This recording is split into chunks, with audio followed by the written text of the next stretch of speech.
Why was now the time to run for mayor? Um, Gary, you and I have known each other a long time, man. So I will say, I think serving as a city employee for 10 years, it provided me kind of a unique insight. I wanted to be a part of the city's leadership and kind of help shape the city's future. Hmm?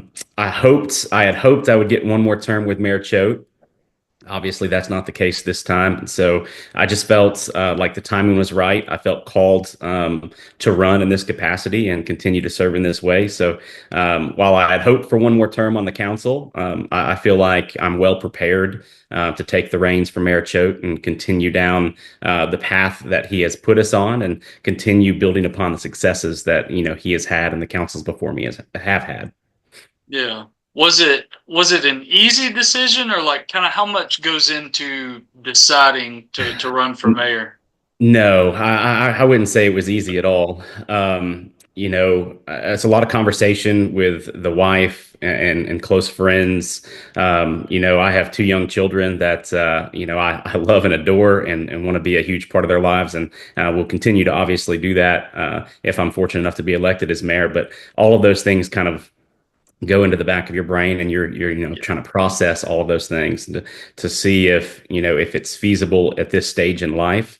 um but no, it wasn't an easy decision by any stretch of the imagination. I'd always hoped to serve in some capacity and serve my community in this way. But in terms of the timing of it, I struggled with that a little bit. But after talking with a wife and just having this, it's just a feeling you're being pulled in this direction, and so we just felt like now was the time, and so we're hopping into it.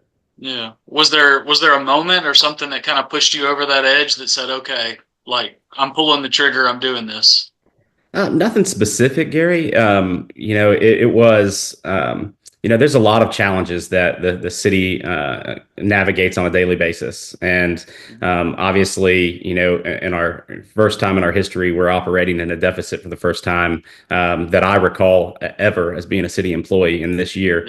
Yeah. And a lot of that we think is, consumer spending kind of pulled back. So I just felt like I'm well positioned to kind of take the challenges that we have, and so I felt like I could be a benefit to the city. And so there was no one specific light bulb moment. It was kind of a lot of little things that kind of built upon each other. And that's why I just felt like the time was right. Yeah. Do you feel like 4 years, because you've been on the council just the 4 years, right? Right. Yeah. Okay. Do you think 4 years on the city council, like you've seen enough, you've been in enough that you feel experienced enough to make this jump? I've learned a lot over the past 4 years. I really think it's a combination of the two. Had I not been a city employee for 10 years before my four on the council, so by the time this term ends, I will have served the city for 15 years. And Yeah. so I've seen it from both perspectives. So I feel like, I'm well prepared to take the challenge and to lead in this way and to serve as the mayor if I'm fortunate enough to be elected. But I think it's a combination of the 4 years on council in the lead on the leadership team and the 10 years as a city employee, getting to see it from that perspective. That's what's prepared me more than anything else. Did you ever in your life expect to run for mayor of any city? No, no, definitely not. I had always, thought about public service, and Yeah. every little kid, dreams of being the president one day. Not a job I would ever want, by the way. No. But it really comes down to, as I've grown up in this community and gotten to see the reality of what local politics is. If you want to make an impact on your community, you can do it more so on the local level than any other level Mhm. of government. And I think that's what's really, really cool about our community is the impact that we have on the council and then the mayor has about. I mean, you're talking the impact you have. You see people in the grocery store that may have Yeah. they may be very passionate about an issue, right? And being able to help them navigate and see things from the city's perspective as well, and just kind of bridge that gap. So. Yeah, no, I never dreamed of running for mayor, but and now here we are, and I'm hoping that I can get the community to support me, and hopefully I get elected as the next mayor of Trussville. I'm going to ask you a loaded one, and then we'll get into some specifics. But what in your mind? What are the biggest issues facing Trustful right now?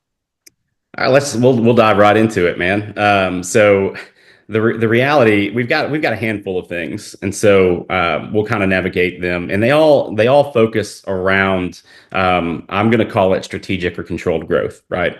So obviously our schools are experiencing capacity issues because of the level of growth that we've experienced, right?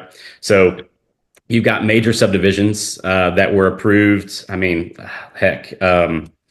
Trussville Springs was approved, I think, in 2000, man, seven It's maybe. Yeah, it's been a while. Longmeadow was around that same time. Carrington, is 10 plus year. I mean, 15 plus years now. Stockton, 10 plus years now. So you got to think about, decisions that were made by prior leadership because Trussville hadn't experienced any growth. And then it all kind of compounded around the same time. You've got 800 units in Stockton. Fortunately, that subdivision is now built out and done, so we're not going to have any new growth there. Yeah, Uh, thank Long, goodness. yeah, Longmeadow is I'm in. 400. I'm in it.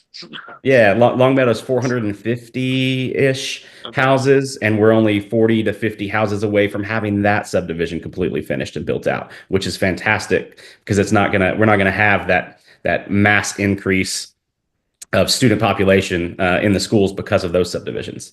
Trussville Springs, when that plan was approved, it was 586 total units, and we received a density reduction that gets us in the low 400s now. So we're moving things in the right direction.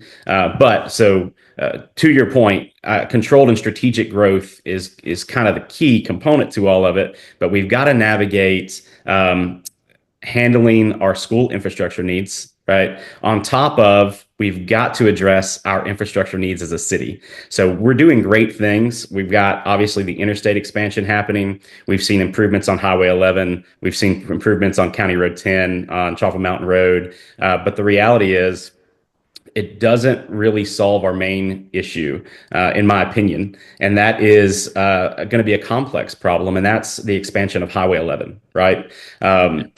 We are at the mercy of AlDOT. That's what a lot of people will say, right? We're at the mercy of AlDOT. But when you as a city take the initiative, and this is something that I would do, when you take the initiative, conduct an Apple study, that transportation project feasibility study, right? You take the lead and you start working on right-of-way acquisition, and you do that study, and then you bring in local dollars, local tax dollars, in a matching component, or in some matching way, or a certain percentage, or whatever the case may be, Sure. and you bring that project to AlDOT with local funds, you're going to move up the priority list. But we have to add additional lanes to Highway 11.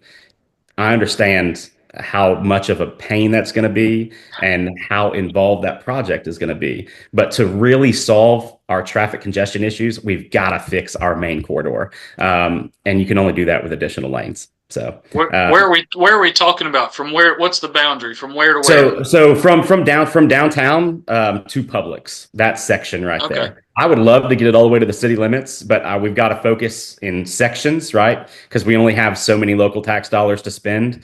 And on top of all of that, we've got school infrastructure issues. We've got infrastructure issues where we want to improve our roads. Where we're going to get the money from, right? So Yeah. we are relatively low tax when it comes to our property values, our property tax. And the city of Trussville, we are around 70% of all of our general fund comes from directly from sales tax. Yeah. And so, and then when you account for all of that, 80% of the money that we bring into our general fund goes directly to employee salaries. Our city employs around 350 people right now. And so safeguarding them and taking care of them in order to ensure that the citizens have the level of service that we need or we expect as a community like ours is also important. So we only have 20% of our general fund that we can play with. And that 20%, you're paying down debt service for bonds and other things. So it's tight. So you've got to get creative in how you approach these problems. But the first step is doing that Apple study specific for that Highway 11 project that we so desperately need. Would that Highway 11 project, uh, expanding that, would that take care of that zipper lane? Because I feel like people don't quite understand the zipper lane and see it as a, let me get this thing up to 60 miles an hour and pass four cars kind of Yeah, lane. so I am not a traffic engineer, so I would push that question to someone more qualified. But my hope is it would definitely clean that up. But I would defer that to one of the traffic So engineers for funny. sure. So funny. Like it's like every time you get there, there's like, as you approach that light at Main and Parkway, you're Hmm. like, all right, who's gonna fly up here like they're getting onto the interstate? It's Right. they don't treat it like the zipper that it should be. They treat it Yeah, as that a we've got crazy. one that one there, and then the one on Deerfoot Parkway in front of North Park Yeah. right there. That one gets me too. Yes, that one too. Yes, man. So what else? Is it mostly just kind of the infrastructure, the strategic growth and kind of balancing those things? Are those kind of the Yeah, biggest yeah, man. When issues? you really break it down, you got to think about. So, I've been asked a lot by the community, why doesn't the council just place a moratorium on new housing, on new builds, right? But the reality is, one, it's not legal, right? We can't do it in that way. You gotta have a reason. Moratoriums, Yeah. yeah, yeah. Moratoriums have to obviously be for a specific purpose, a specific period of time. It's got to be a short period of time, and whatever that moratorium is for has to be narrow in scope, right? So you've got to have a plan established, but the plan can't be we can't build any more houses because one, you're denying property owner rights, and there's plenty of case law all the way up to the Supreme Court that covers this. And so, but what we can do in terms of controlling that growth or slowing it down just a little. We want to make sure that we are focusing on the quality of our builds because there's some subdivisions that I'm not completely, satisfied with the quality of those builds. But when you really break it down, they're following the laws that are on the books. Take a stab at this, Gary, and you're pretty well versed in city politics, so you get this. When do you think our subdivision regulations were last updated? Subdivision regulations. Yep. Let's see. Ooh, that's a tough one. Add Is this it? to the Jeopardy questions. Yeah, really. Give me. Okay, can you give me one thing? Just Sure. a yes or no. Has it been since 2000? No. No. 1976. It's close. 1978. We are operating subdivision regulations in this city and expecting builders to follow rules that we established in 1978. So, that is another priority of mine, and that's not, and that's another thing. We don't have, and I talk about this in my video, and it might be on your questions for later. Problem. We do not have a strategic master plan that has been updated in the past. Let's see, 2006 is when it was published, and 2004 was when it was created. So we have not Wow. updated our comprehensive master plan since, we'll say, 2006. We'll use the date of publication. And think about Trussville in 2006. They think about what was here and the communities Uh-huh. that we had. We are a completely different Trussville. And so we need to, take a deep dive into our comprehensive master plan. We need to talk about specific land use and we need to plan through those things, especially as we continue to grow. One, we've got to catch up to the population that we have, but we also have to plan for Trussville's future growth because Trussville is going to continue to grow. But we have to plan that out. And you look, the 2040 plan, I love it. It's a great strategic vision, right? It gives us these are the big logical or the big thought Yeah. goals, right? But you've got to develop a roadmap that your city employees can Yes. work off of to accomplish those goals. Yeah, And you do exactly. Well, that, that's yeah, that's what, like, when that was approved back in like 2018, I think, or something like that. right. Yeah, Uh, 2020, I think they started in 2018 and 2020 they adopted. they Yeah. adopted it. Yeah. Yeah. So like I remember when former Councilman Zach Steele, he said it's a big pie in the sky kind of thing. these are all, it's a big wish list, but you've got to get down kind of into the nitty gritty, like you're kind of talking about of, okay, well, we want all these things. How do we get there? We've got to really, that's where the real homework is. Exactly. And so, and we're not alone. We're not the only city in Alabama that has experienced the No. growth that we have, right? So there's a lot of examples and there's a lot of experienced city planners that we can pull from a consulting standpoint in North Alabama, anywhere around that Huntsville corridor, the suburbs Oh, of yeah. Huntsville. They've experienced exactly what we're going through. And so I would, one of my main priorities would be to update that comprehensive master plan when it comes to land usage, right? Updating our subdivision regulations and putting regulations in there that provide stringent design standards for developers to go by, because then we're getting the quality that we want and we have a document that code enforcement and our inspections department can go off of, right? So Yeah. for those, and I'm not going to name specific subdivisions, but for those subdivisions that we're not happy with the quality of, there's nothing we can do because they're following the rules and the Mhm. city's guidelines.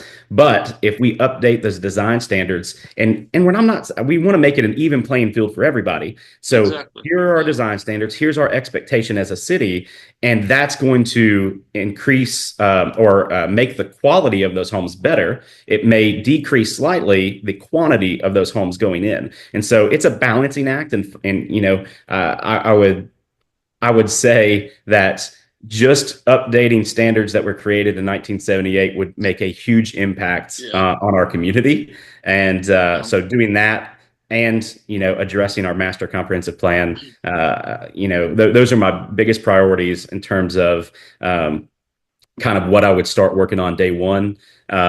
Obviously, infrastructure and school infrastructure needs being right there with them as well.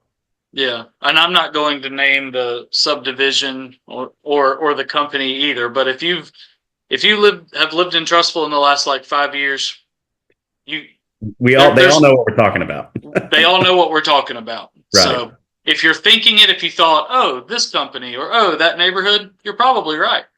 Um, yeah, because we'll get into the specifics, but I'm going to be typical trustful citizen on Facebook here. Um, the weird one to me, talking about land use. Okay, help me out with this. You've been on council since all this has happened, and this is just me. Convince me why I'm wrong, I guess. The Hamilton Place property, what that all became, like what all is there, is the most random hodgepodge of stuff to me.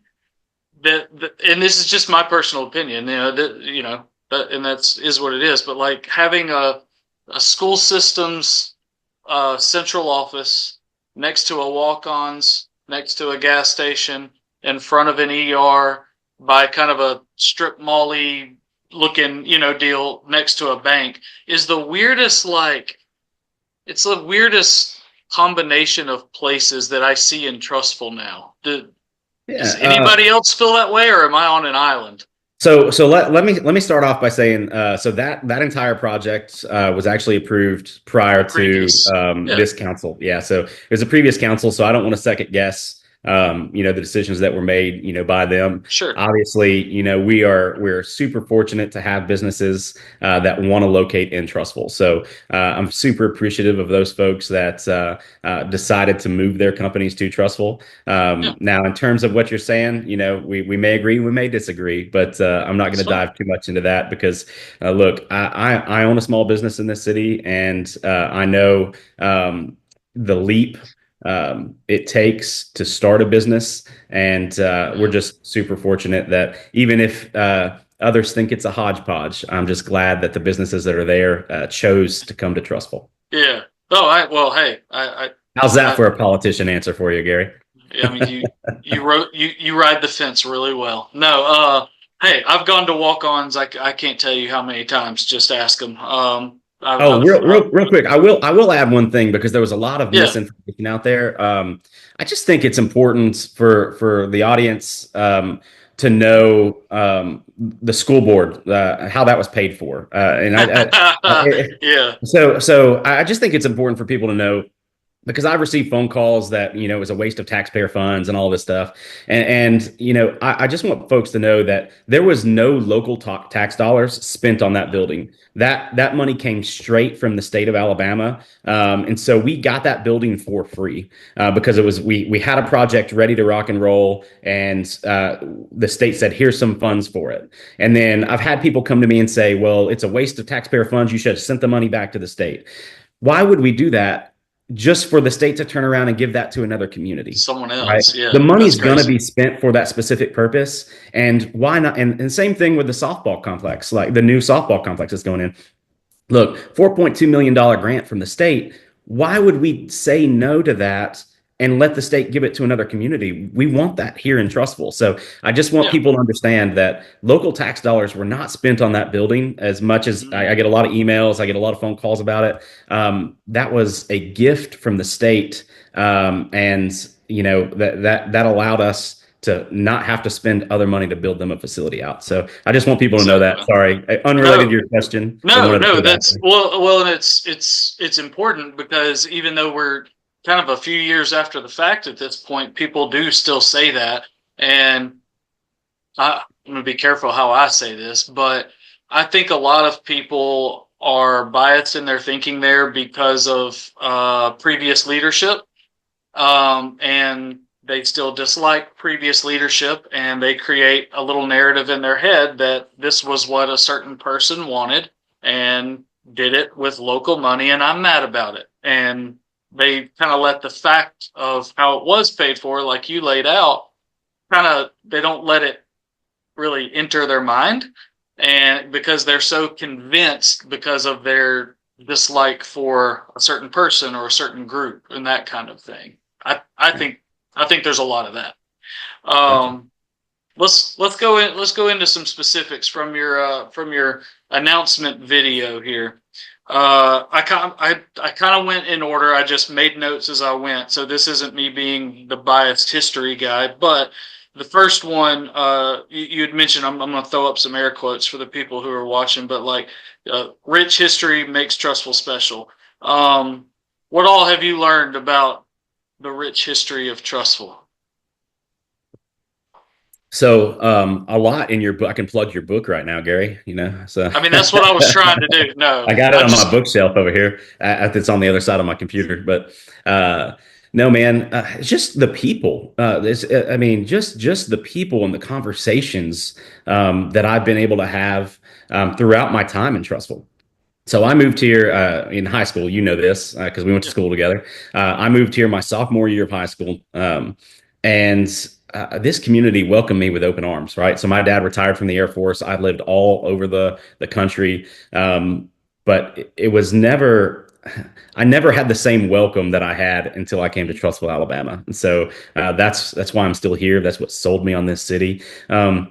And then more recently, over the past 4 or 5 years that I've been involved on the city's leadership, just the conversations with people that have lived here their entire lives. yeah, Getting to go and talk to the folks that live in the project about their lives growing up here. When you can sit on some, and I'm not going to name names, and you probably know who I'm talking about. When you can sit on someone's front porch on the mall and literally look at your clock and it's 2.5 hours later, and you were enthralled in the conversation the entire time, learning about the history of this city.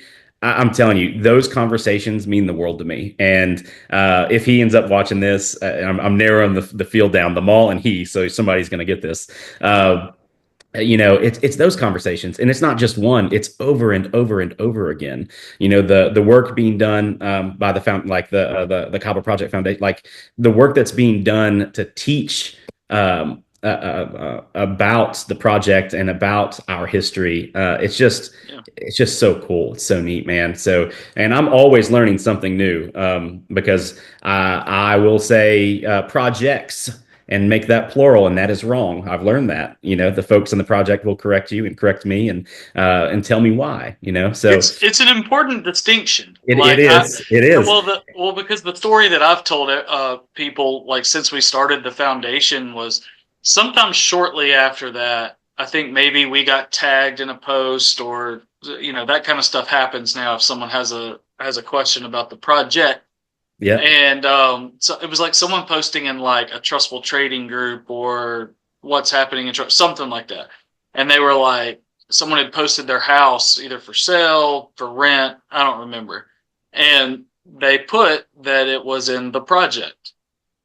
And someone commented and said, I thought Trustful was nice. I didn't think Trustful had the projects. Hmm.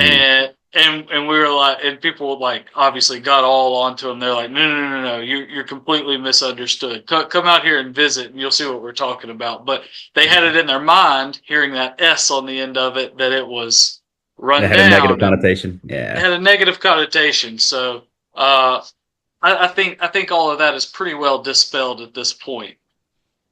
Gotcha. Yeah, so I think that answered your question. Yeah. Getting to visit Heritage Hall and visit the museum.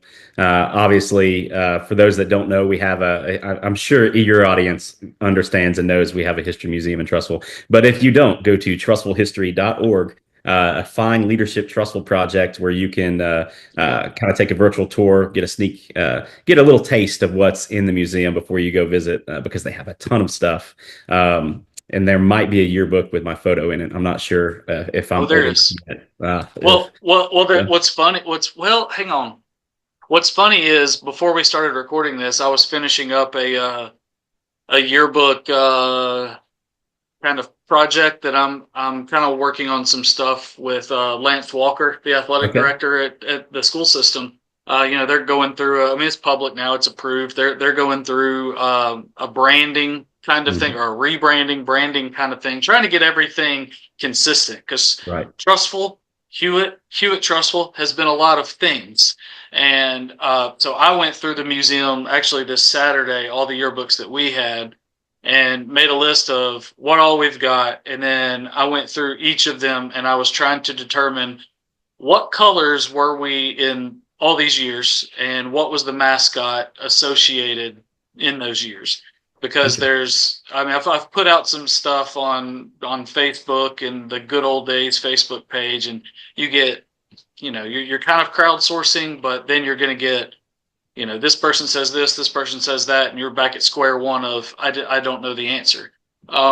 So I've been going through and doing that kind of thing as they try to build a timeline of what all we've been to try to kind of prove the point of this is why we need to brand as one thing, as one consistent, unified thing, because I'm finding things about Hewitt Elementary being the Chiefs, the one up on Cherokee. Oh, wow. Um, the junior high appears to have been the Rebels for a minute, and then it was the Trojans for a while. All the while, Hewitt Trussville High School was the Huskies.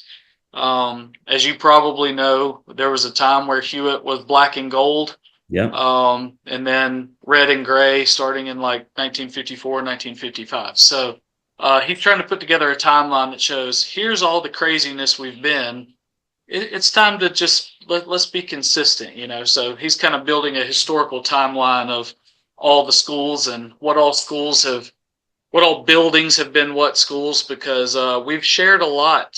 Our high school is the middle school now, and just it's a mess, man. So I think when that's done though, and I think that's going to be a really cool. It can be a really cool display at the museum too. Like navigating what it was throughout the years. I think that would oh be yeah, really really cool to see because I know you can see the original colors. You got the two yeah, Letterman jackets in there, and also I see. I just now saw your hat for the Cava Homestead Heritage Foundation. oh So yeah. love that plugging the foundation there. So I just happen to have it on, and I keep a couple up here. Usually I wear a rider's block one, but this I think it got wet or something, so I'm wearing this one today. But yeah, so that'll be a cool project for the school system, and yeah, we're benefiting from it, at the museum just because it's I'm doing some research and stuff, and it's wild to go through, and I've sat with Lance a time or two now. And been like, all right, you ready? And he's like, yeah. And then we start going through it. And he's like, wait, okay, so I we were wasn't ready. this, and I then wasn't we're ready. the. I asked you if you were ready, man. But well, it's getting there, and that's going to be cool. I think it'll really illustrate to people the need and how long overdue something like that is for Trussville. Yeah.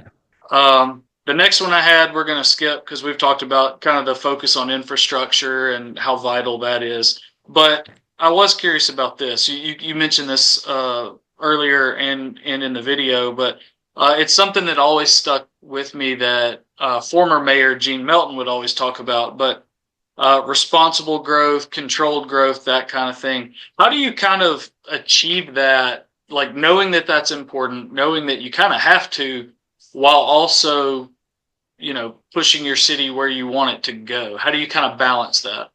So you're exactly right. It is a balancing act, and I talked about it a little bit before. In terms of updating our subdivision regulations and Yeah, providing specific design standards, right? So we want to do that on the residential side, but we also need to extend. So we've implemented some great design standards, for the downtown overlay, right? yeah, We do have a Highway 11 transition overlay that covers from Watterson Parkway to we'll just say Velma's, right? So it gets you right in there. But we should have design standards for every part of our city when it yeah. comes to commercial and residential growth and development. So implementing those design standards, like I said, I feel like that will help us. I don't want to use the word slow down, but I think it will slow it down a little bit. But it allows us to focus on the quality of what we're doing here, and it's allowing us to shape our city in a way that we want to see it be, right, for future generations as well. So I think that is really the key component to that. But we also need to do a better job, in my opinion, of communicating between planning and zoning in the schools, right? So I think as new developments are proposed, and so we're doing studies, and they're required to get letters from the schools to see what that impact is and things like that.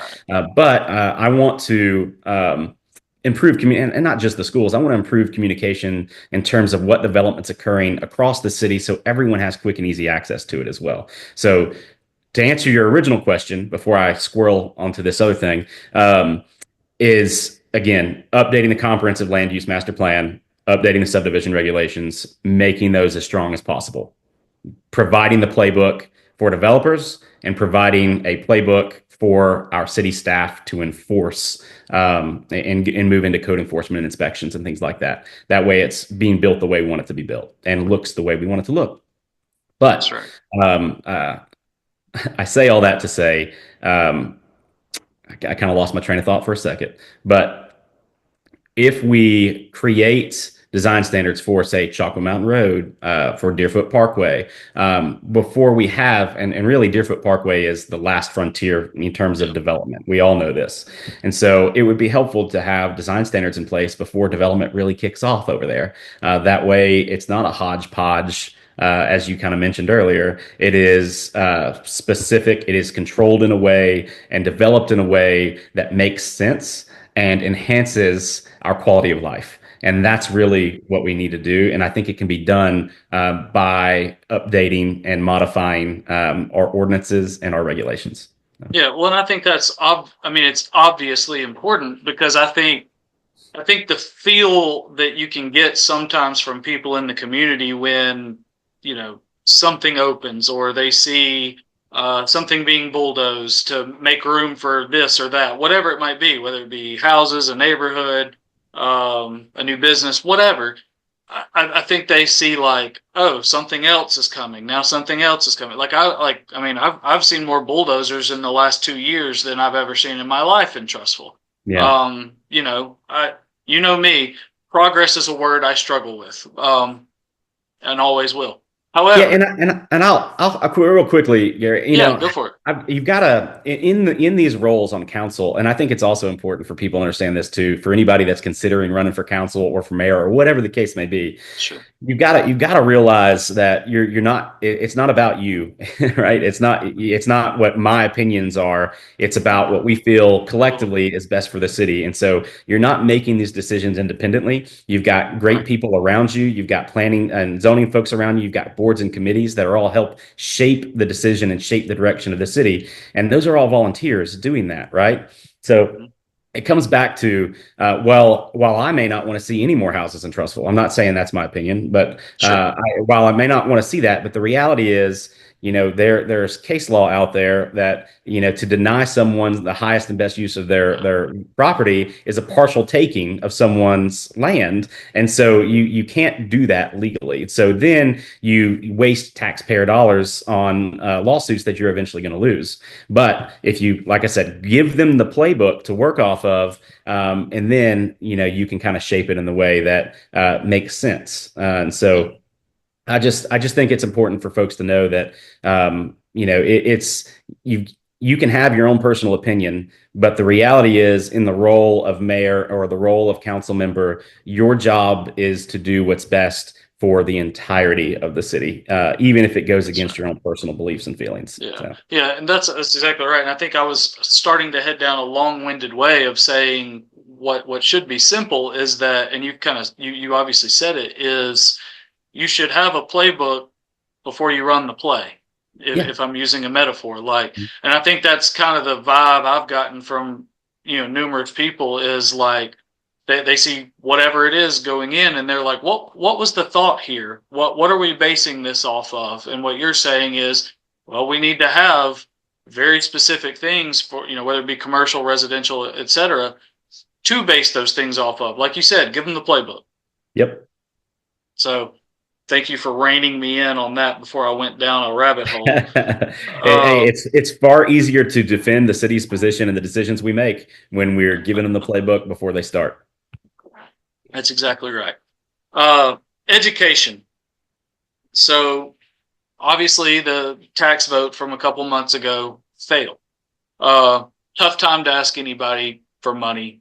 All day, every day. Yep. I do not envy the job that Dr. Martin had to walk into, where like you're still kind of the new guy, and he's having to go meet with these HOAs and essentially ask for their money, and that's so hard, especially during this last little bit of time we've had here. But I know that there's some funding or whatever, like the C wing for the high school is kind of in place. That's going to be number one.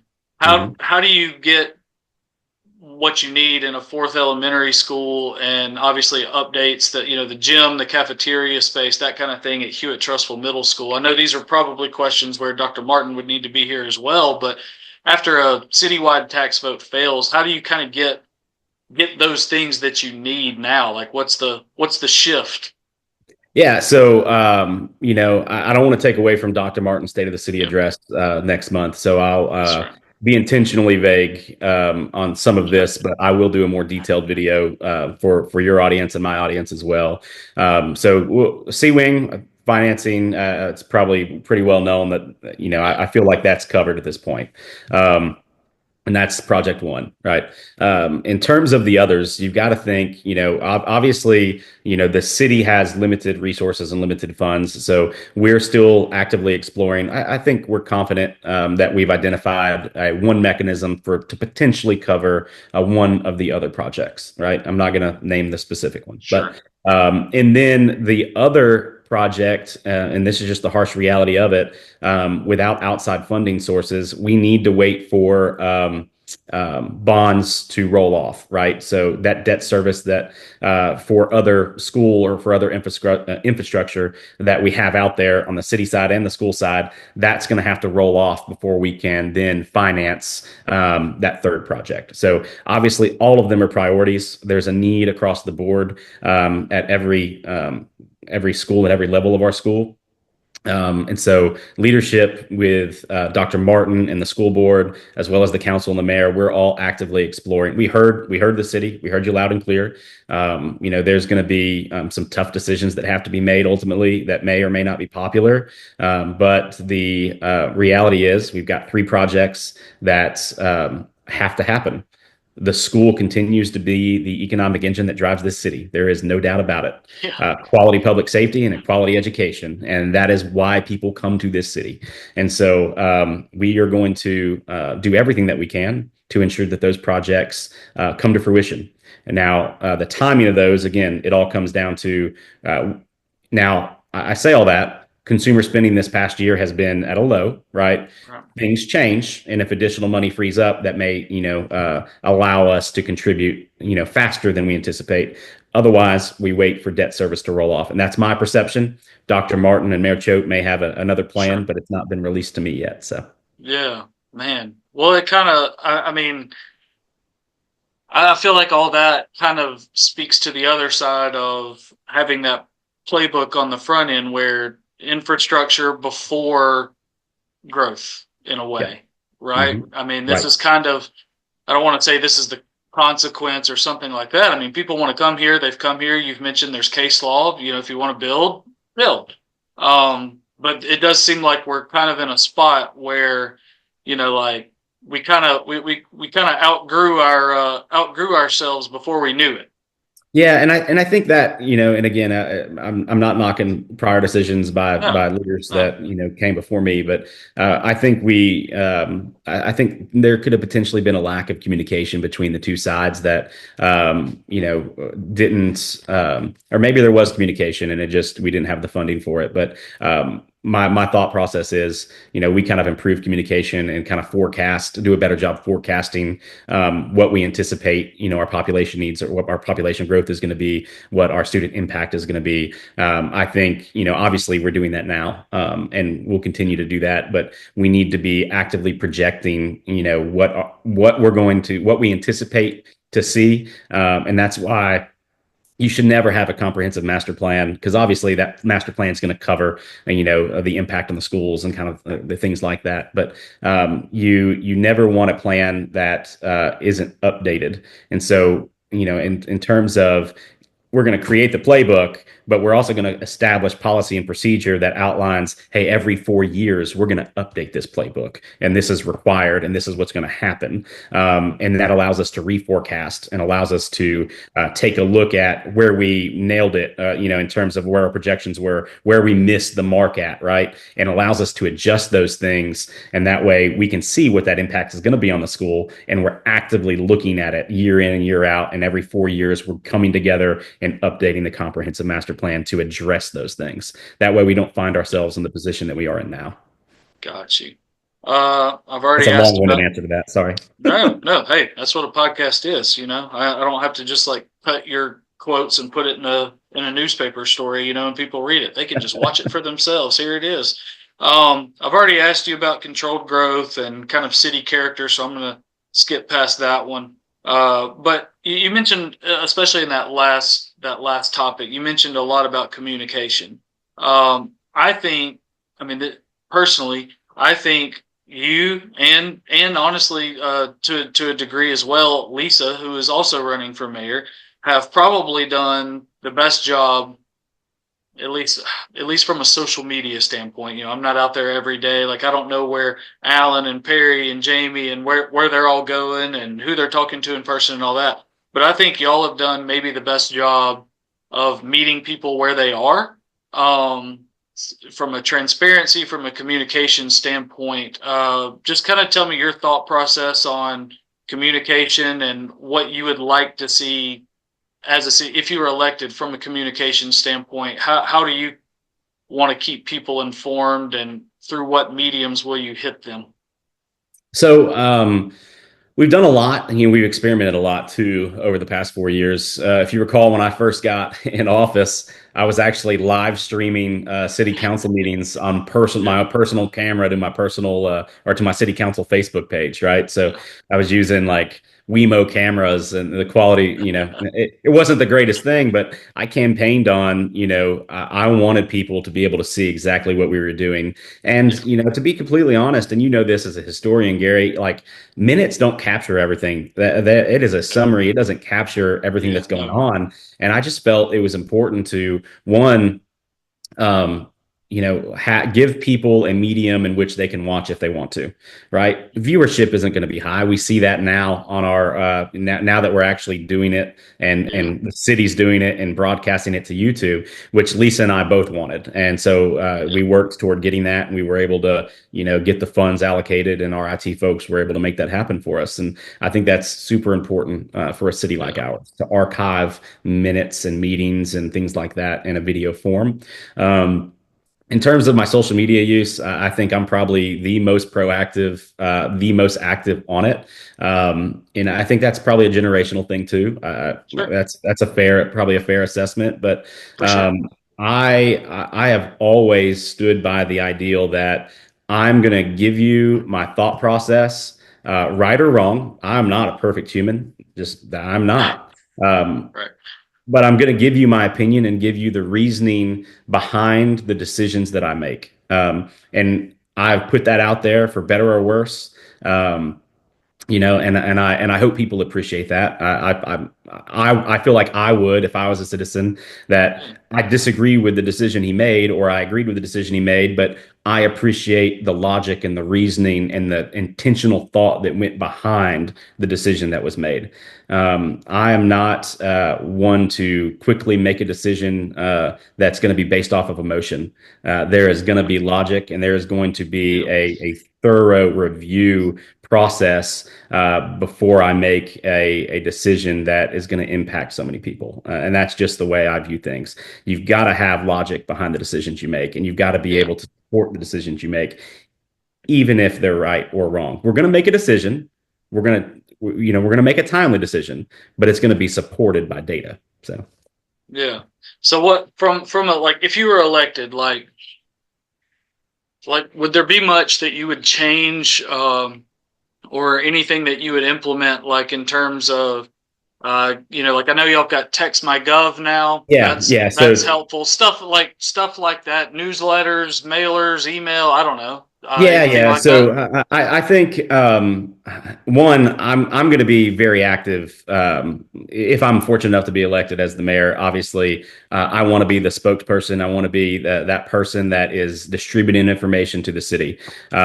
When funds are available, I would love to bring in a professional public relations person that one is out there supporting our small businesses as well from a community standpoint, from a city standpoint. That we have to develop a way because we're doing a good job now specifically in the downtown area with the gateway, but we need to expand that, and I want to bring in a dedicated public, and I have a background in public relations, so Yeah. I want to bring somebody in that is their sole job is to one, utilize TextMyGov in a way and really be the bridge for our departments. Right now, we have department heads that have access to it, but we want to push that information out and we want to, one, highlight the businesses that are in the community. So I feel like bringing in a dedicated PR person, you mentioned newsletters and things like that. It would just come down to reviewing the data and what that viewership is. I think social media interaction and post would probably be a higher read than newsletters and,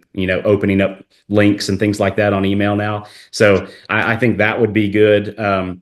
I would probably do quarterly, kind of like state of the city. I think our annual state of the city is great. I think it's important, but I would do like quarterly updates as well. And then when it comes to the planning and zoning side, I want to create a website where people can see almost in real time exactly what's been submitted so they know what's coming up. So as developers, because there's deadlines for planning and zoning and things like Yeah. that, where those things get uploaded into a Dropbox for the city clerk and then distributed out to the planning commission. That's all public record, and so I would want to create and I think broadcasting our planning and zoning meetings and archiving those would be beneficial as well. So I think all of those things improve transparency and accountability. But in terms of improving communication, I would continue to utilize social media the way that I do now, and then hopefully once funding was available for it, because right now, again, things are tight right now.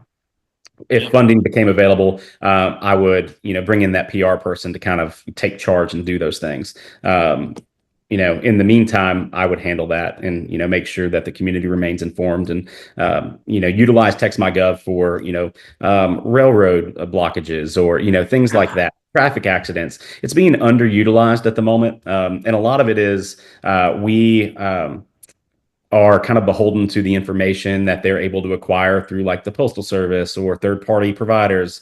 Yeah. But if we do a true PR campaign, encouraging people to actively enroll in the TextMyGov and sign up for those things, we can geofence specific neighborhoods for leaf pickup, or we can alert people that, hey, there's a traffic accident on Highway 11, things like that. That way, it's targeting the people that need the information and not overwhelming to the point where we're just gonna opt out. And I don't want to get these text messages anymore. So it's a balancing act there, but leveraging technology, leveraging social media are all things that I would do to improve the communication. And again, I think videoing the planning and zoning meetings and archiving those in perpetuity would be advantageous as well. Yeah.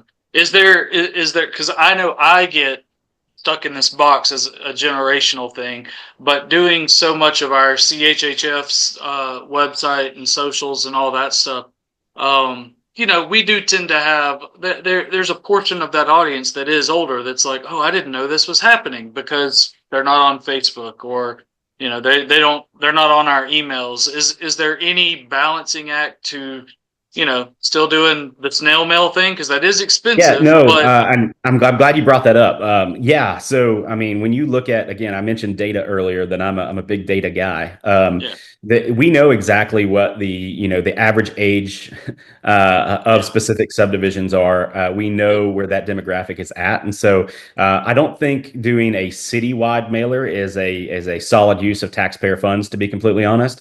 But specific targeted yes, areas that have that age demographic that aren't utilizing social media, I think that yes, we can definitely do some form of snail mail or mailer on a quarterly basis that just provides, yeah, and we can leverage the Tribune and other local media outlets that that. And get that information to them. And so, yes, I think there's a benefit to that. I think we can review the data and we can do targeted mailings. We don't want to do citywide mailings and mail, yeah. our 10,000 households. We don't want to It's be doing that, expensive. on a quarterly. Yeah, we want to be good stewards of taxpayer dollars. And so, again, leverage the data, target, but yes, get them the information that way. Yeah. And the Cahaba Sun goes straight into those 35173 Yeah, mailboxes. All they I got to do said is other local media outlets. Cahaba Sun's a good one, Gary. I'm just name dropping it specifically I here. love it. So just kind of to wrap up, you've got a while. Elections, I don't even know the date, sometime in August, August, mid-August, yeah. mid August. You've got 8 months. What does the campaign look like for 8 months? Whew, man, that's a great question, man. And so obviously we have the website, benshortformayor.com. And so those that you want to request a campaign sign can do so there. If you've ever wanted to be involved in a local campaign, you can sign up and volunteer. I would love your support. I would love your vote. But if you want to support in some way, that's the best way to do it. Request that yard sign, request to join the campaign. We'll be knocking on doors. We'll be passing out literature. As things progress closer to August. That's another thing that I'm doing. I'm not taking any donations. I'm going to fund this campaign entirely on my own. I care about this community. It's blessed my family. And so we're in a position where we can do that. I know times are hard. Obviously, consumer spending's at an all-time low right now. We had a tax vote that failed. I care. I hear you. And again, while I'd appreciate your financial contribution, we're not going to accept anything. We've turned down a lot of folks recently for that. But the best way you can support, request that yard sign. And if you want to be a part of the campaign and you want to help us along this journey, sign up to join the campaign. Well, that sounds good. Like you said, benshortformayor.com. I'll run it across here so that it's on here as well. And good luck these 8 months. And I'll tell you the same thing I told Lisa. As we get closer to it, if you want to hop on and do another one, if you win the election, we'll certainly do one. And we'll go from there. Awesome, Gary. Sounds good. Hey, I will quickly add, Trussville's got a hard decision. Yeah. Lisa and I are going to each run our own campaign, but whatever happens, happens. And the city's going to be in good shape no matter what. Well said. Appreciate your time, Gary. Appreciate you.